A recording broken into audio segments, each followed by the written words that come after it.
여러분, 우리가 죄라는 것은요, 나쁜 짓만 하는 게 죄가 아니라 감사하라 그랬잖아요. 하나님은 항상 명령하셨어. 감사하라, 또 하지 말라.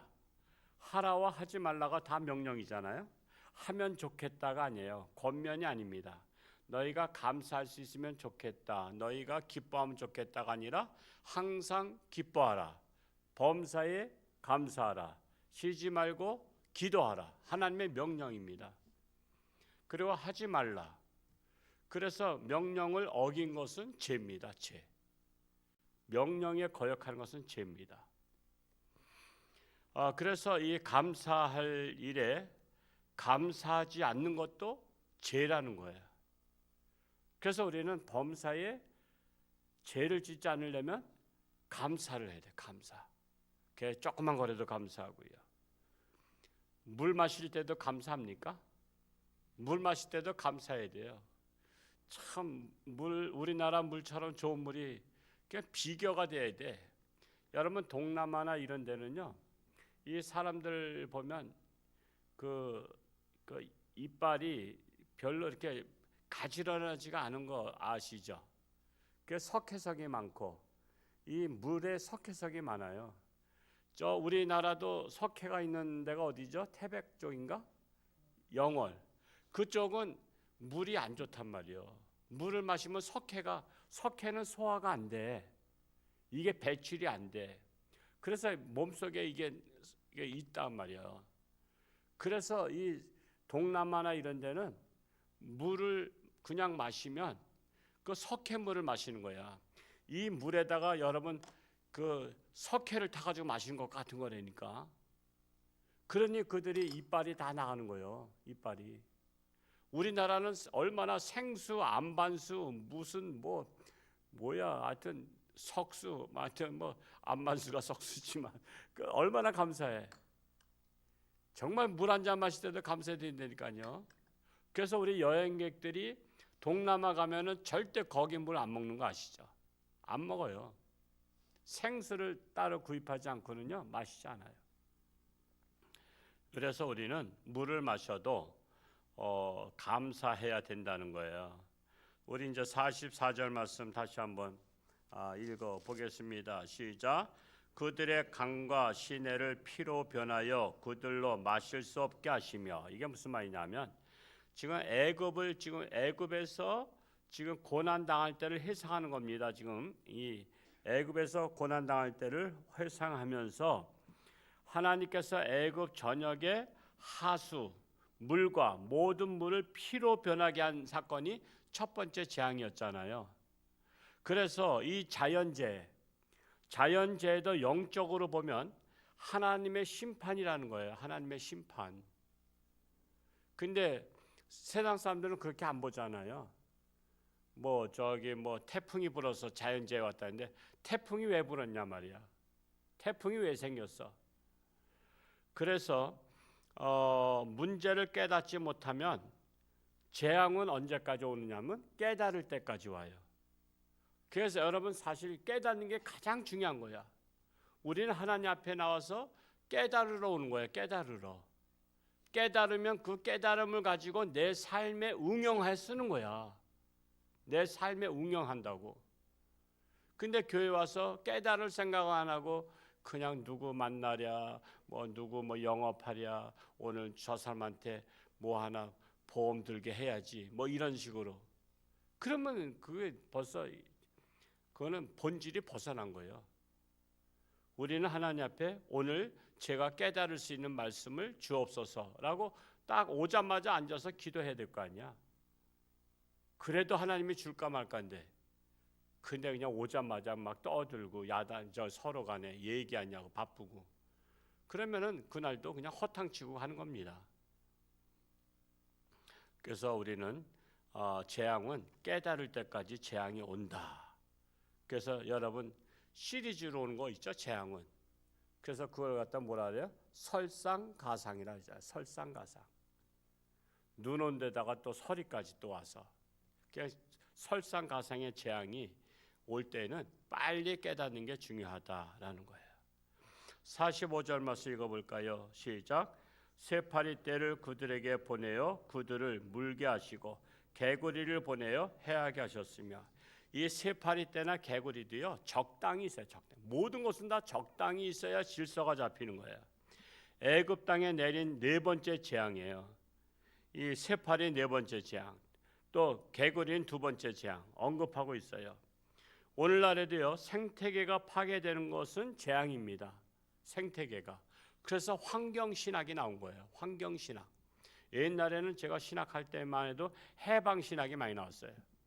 해방신학이 있는 바람에 좌파가 생긴 거예요.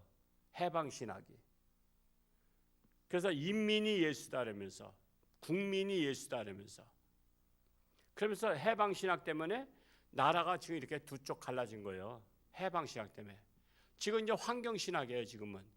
그래서 이 환경에 대해서 우리가 자연재해를 우리가 미연에 방지하는 것이 나온 겁니다. 그래서 오늘날의 생태계 파괴되는 것도 재앙인데요. 중국의 모택동이 혁명 당시에 어떤 사건이 있었냐면 곡식을 하면은 그냥 참새떼가 이렇게 많아가지고 벽실을 다 까먹는 거야. 그래서 참새를 잡으라 했어요. 참새를 잡으면 한 마리당 얼마씩 상을 줬어. 그래서 그냥 중국의 국민이 얼마나 많아.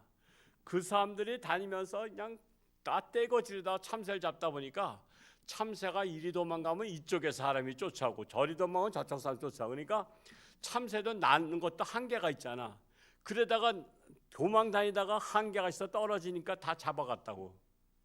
그래서 참새가 씨가 말랐어. 야 이제 성공했다. 그랬더니요 뭐가 많이 생겼어? 모기, 날파리 뭐 이런 것들 기생충이 많이 생겨가지고 참새가 그런 거 잡아먹고 사는 거잖아. 근데 그래가지고 도리어 더 해충이 심해져가지고 참새가 먹어서 손해본 것보다 해충이 심해서 먹어서 손해본 게 더 컸대. 그게 중국의 역사의 한 적입니다. 우리나라 뭐 잡기 운동 했었어요 한때? 우리 어렸을 때 쥐잡기. 그래서 쥐를 가지고 가면 혐오스러우니까 꼬리로다가 숫자 했잖아. 쥐의 꼬리를 가지고 와라. 그러면 꼬리 하나당 한 마리 잡은 거로 해서 상을 줬단 말이에요. 여러분 쥐도 이거 물론 많으면 안 되지만 쥐도요 생태계 속에서 거기가 쥐도 있어야 되는 거야. 쥐를 다 쥐는 지저분해. 다 그냥 싹쓸이하자. 그러면 생태계가 파괴되는 거야. 그래서 이 자연재해 어느 것 한 가지가 많이 발생하면요 그냥 모든 질서가 깨지는 겁니다. 그래서 자연은 하나님의 법칙에 의해서 운영되어야 질서가 유지된다. 그래서 자연의 법칙이 깨지는 것도 하나님의 심판이다라고 말씀하고 있는 겁니다. 46절 말씀 읽어보겠습니다. 시작. 그들의 토산물을 황충에게 주셨고 그들이 수고한 것을 메뚜기에게 주셨으며 그들이 수고한 것, 즉 사람들이 열심히 수고했어요. 근데 그거를 황충에게 주고 또 메뚜기에게 줬다. 즉 엉뚱한 놈이 다 먹어버린 거예요. 엉뚱한 놈이. 그래서 열심히 일한 사람 따로 있고 열심히 먹는 사람 따로 있다라는 거예요. 그래서 그거 갖다 뭐라 그래? 죽 써서 개 준다 말 나온 거예요. 그래서 기껏 그냥 배고파 죽겠어 가지고 죽이라도 써서 옛날에 조선시대 때 그랬잖아요. 밥을 죽 써 먹었어. 저도 어렸을 때 학교 다닐 때요. 저기 인천에서 자랐는데 항상 형수님이 이 밥을 갖다가 죽 썼어. 왜냐하면 죽 쓰면 한 그릇이 몇 그릇 만들어. 물을 더 부냐에 따라서 물을 조금 부으면 두 그릇, 한 그릇이 두 그릇 되고 또 물을 더 부으면 세 그릇 되고 더 부으면 네 그릇 되는 거야. 그래가지고 이 쌀이 귀하니까 그냥 죽을 써서 그냥 한 그릇 가지고 네 식구가 먹고 다섯 식구 먹고 그랬다니까. 근데 그렇게 써서 해놨는데 이거를 부엌 뜰에다 놨더니 다른 일에 바빠가지고서는 반찬 만들다가 뒤를 돌아보니까 개가 다 먹었네. 아이쿠. 그래서 죽 써서 개 줬다 소리가 나온 거예요. 죽 서서 개 줬다는 말씀이요. 전도서 5장에 나와 있어요. 전도서 한번 찾아볼까요? 전도서는 어디 있어요? 잠언, 전도서, 잠언 다음에 전도서 5장, 전도서 5장 13절에서 15절을 한번 읽어보자고요. 전도서 5장 13절에서 15절 시작. 내가 해 아래에서 큰 폐단되는 일이 있는 것을 보았나니 곧 소유주가 재물을 자기에게 해가 되도록 소유하는 것이라. 그 재물이 재난을 당할 때 없어지나니 비록 아들은 낳았으나 그 손에 아무것도 없느니라. 그가 모태에서 벌거벗고 나왔은즉 그가 나온 대로 돌아가고 수고하여 얻은 것을 아무것도 자기 손에 가지고 가지 못하리니. 이거 열심히 벌었는데 자기 아무것도 가져가지 못한다는 거예요. 그런데 또 이제 19절 말씀으로 넘어가 볼까요? 5장 19절 시작. 또한 어떤 사람에게든지 하나님이 재물과 부여를 그에게 주사 능히 누리게 하시며 제 몫을 받아 수고함으로 즐거워하게 하신 것은 하나님의 선물이라. 자기가 죽도록 열심히 해가지고요. 자 보세요. 열심히 그냥 어떻게 그거 갖다 뭐라 그래? 뼈꼬리 쑤시도록 열심히 일했더니 뼈가 아파가서는 평생 고생하잖아. 그래서 열심히 일해가지고 노년에 병원에다 갖다 바치는 헌금이 엄청 많아. 하나님께 드리는 것은 몇천 원, 5천 원 이렇게 드리면서 병원에는 달란 대로 다 줘. 병원에 헌금하는 분들이 참 많아요. 병원 헌금하려고 돈 벌었나? 그게 죽서서 해주는 거야. 근데 하나님께서 복을 주신 자는 그렇게 일 안 해도 또 살게 하셔. 여러분 6.25 전쟁 나고 북한에서 흥남부도 철수하고 그럴 때 그때 기회는 이때다 하고 남한으로 넘어온 사람들은 남한에서 잘 살게 된 거 아시죠? 북한에서 오신 분들이 남한에 가니까 맨 돈벌이가 많다는 거야. 남한 사람들은 먹을 게 없는데 그 사람들은 그래서 이복 출신자들이 잘 사는 거야. 근데 북한에서 못 넘어오신 분들이 계셔. 누구냐면 땅덩어리 많고 집이 많고 재산이 많은 사람은 이거 아까워서 못 넘어왔대. 아까워서. 그러니까 재산이 없던 사람은 미련이 없어. 아까울 게 없으니까 그냥 뭐 초가집 쓰러지는 집이니까 까짓거 뭐 이불 보따리하고 생필품만 가지고 넘어온 사람은 남한에서 잘 먹고 잘 살고 자손들도 잘 살아. 지금도 그렇잖아요. 근데 북한에서 그렇게 막 문전옥답을 가지고 있어가지고 야 이걸 버리고 어떻게 남한으로 가냐, 나는 이 집을 지키겠다고 했던 사람들은 집을 지키다가 6.25 전쟁 끝나고 나서 다 뺏겼잖아. 북한에는 다 토지 다 국유화했잖아요. 우리나라도 지금 토지 국유화하겠다고 다 뺏겠다는 말이 솔솔 나오고 있어요. 그래서 세금으로다가 다 때리는 거야. 세금으로다. 양도세 폭탄 이제 얼마 있으면 이제 집행되잖아. 집 팔면요 양도세 내면 건질 게 없다니까. 그러니까 빚을 얻어서 집 사는 사람들은 그 빚 갚고 나면 아무것도 없어. 그래서 그런 것을 잘 봐야 돼요. 이게 바로 하나님의 심판이요. 우리나라 정신 못 차리면 하나님께서는 악한 자 통해서 나라를 심판한다니까. 그러니까 우리는 생각하는 시각이 달라야 돼. 악한 자가 문제요, 죄를 짓는 자가 문제예요. 하나님은 인생 채찍을 들어서 악한 자를 들어서 죄 짓는 자를 채찍한다니까. 근데 자꾸만 악한 자가 문제라고 하니까 해결이 안 되는 거야. 죄 짓는 자가 문제라니까요. 여러분 학생이 매를 맞고 있어.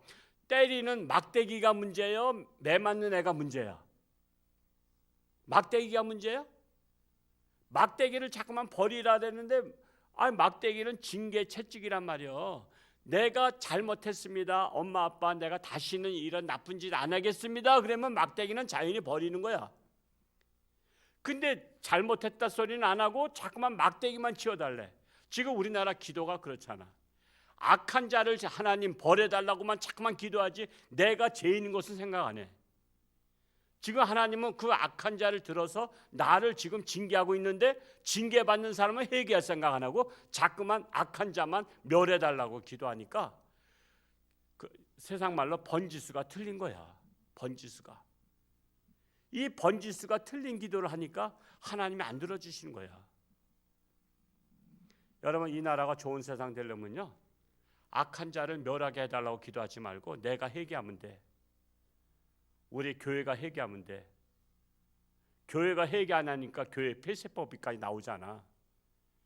교회 폐쇄법을 만드는 놈들, 나쁜 놈들 그러지만요, 오늘날 교회가 정신 못 차리니까 교회 폐쇄법이 나오는 거예요. 그래서 우리가 깨닫는 것이 중요합니다. 47절 읽고 마치겠어요. 47절 말씀 시작. 그들의 포도나무를 우박으로 그들의 뽕나무를 서리로 죽이셨으며. 농산물이 안 되는 것도요, 자연재해 뒤에는 하나님의 심판이 있다라는 것입니다. 농사 짓는 자들이요, 농사 짓는 사람들 이 전도하기가 어려워요. 아이고 주일날 일해야지요, 어딜 뭐 교회 가냐고 말이야. 여러분, 장사하는 사람들 전도하기 어려운 거 아시죠? 특히 식당 하는 사람, 양진말 사장 전도하기가 쉽지 않아. 주일날 문 닫고 교회 나오라 그러면 그분 하겠어 안 하겠어? 주일날이 제일 장사 잘 되는데. 그래서 어려운 거야. 그래서 여러분, 세상에서 잘 나가는 게 좋은 것 같지만요, 거긴 대신 내 영혼을 팔아먹는 거야. 내 영혼을. 그래서 내가 일이 너무 바빠서 난 교회 다닐 새가 없다는 사람은요, 그 사람은 자기 영혼을 팔아먹은 거야. 그래서 우리가 세상에서 잘 나가는 것을 너무 부러워하면 안 돼. 영혼을 팔아먹고선 잘 나간다니까. 대신 그냥 세상에서 부귀영화 누리다가 나 지옥에 가도 원이 없으니 나 세상에서 잘 먹고 잘 살다 지옥 가겠다는 것과 똑같은 거예요. 그래서 정말 농사하는 분들이 그래서 예수 믿기 어려운 거야.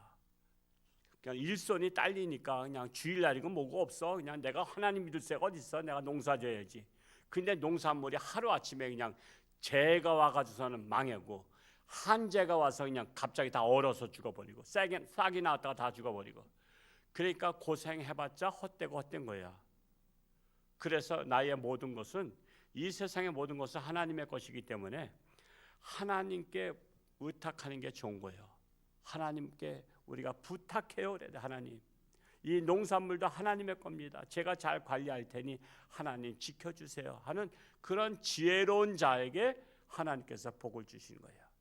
오늘 이 지금 아삽이 지금 애굽에서 그 재난 받았던 것들을 회상하면서 감사하지 않은 것도 죄다라고 말씀하고 있는 것입니다. 오늘 하루도 하나님과 동행하며 승리할 수 있는 복된 날 될 수 있게 축복합니다.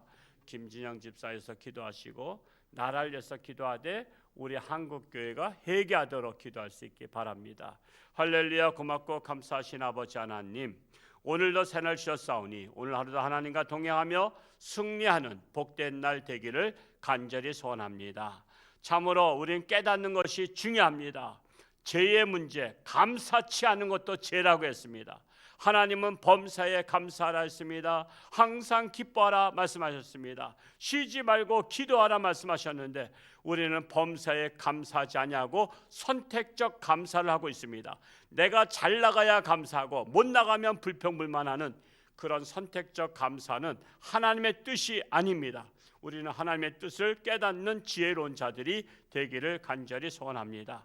오늘 하루도 저들의 삶 가운데 하나님께서 동행하시고 하나님 영광 나타나게 하여 주옵소서. 역시 이래 질병으로 사경 헤매는 자들을 불쌍히 여기시고 능력의 손길을 안수하사 깨끗함 받게 하여 주옵소서. 이 나라를 하나님께 의탁합니다. 먼저 교회가 회개하고 하나님 앞에 바로 서면 악한 자, 채찍, 인생 채찍은 하나님께서 버리실 줄로 압니다. 먼저 우리가 회개하고 하나님 앞에 바로 서기를 간절히 소원합니다. 오늘도 하나님께서 우리 하나님의 백성들 통해서 영광 받아 주옵소서. 예수님의 이름으로 감사하며 기도하옵나이다. 아멘. 주여, 세 번 외치고 기도하다 돌아오십니다.